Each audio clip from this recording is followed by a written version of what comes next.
Yung mga nagsasabi dyan na kino-cover up ng impeachment, no, that's wrong, that's very wrong. Fake news po yun.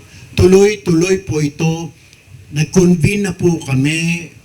Iimbitahan namin kung sinong gusto.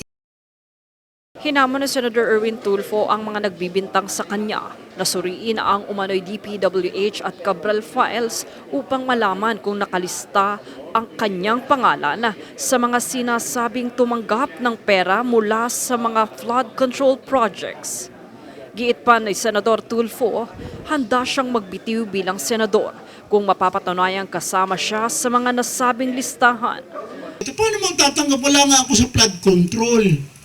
Wala naman, hindi naman po lumutang yung pangalan ko doon sa binanggit. Ito na lang po, diretsahan tayo. Pag may nakita ho kayong pangalan ko sa DPWH o sa listahan ni Cabral na sinasabi ni Congressman Libiste na tumanggap sa flood control, na may flood control, I will resign. Kaugnay nito, inihayag din ni Tulfo na isinusulong ang pagbuo ng isang subcommittee sa ilalim ni Senador Francis Kiko Pangilinan upang humawak sa mga susunod na investigasyon kaugnay ng mga umano'y irregularidad sa flood control projects.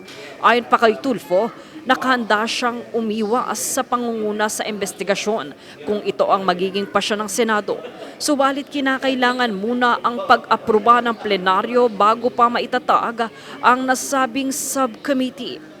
Nauna ring hiniling ng abogado ng A-team na umano'y dating bagman na si Levito Baligod na mag-inhibit si Tulfo sa investigasyon upang maiwasan ang pagkwestiyon sa impartiality ng mismong pagdinig. Samantala sinabi ni Senate President Sherwin Gatchalian na maaaring magpatuloy ang investigasyon sa flood control projects kung may lalabas na bagong ebidensya at mga testigo. Binigyan din niya na kinakailangan may mga affidavit at dokumentong maisusumite bago ipagpatuloy ang mga pagdinig at hindi dapat gamiting lugar ang Senado para sa mga paratang na walang sapat na patunay. Dagdag pa ni Gatchalian, bahagi pa lamang o partial report ang naisumite ni Senador Panfilo Ping Lacson kaugnay ng nasabing investigasyon. Kaya nananatiling bukas ang posibilidad na magpatuloy pa ito.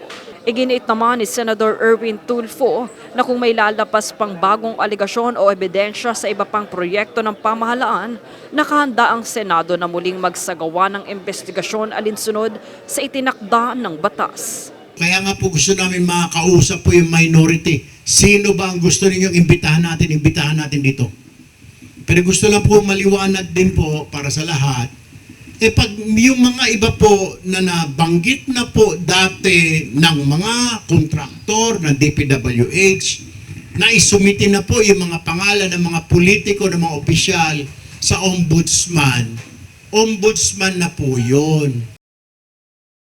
Jade Buhoy, nag-uulat para sa Golden Nation Network.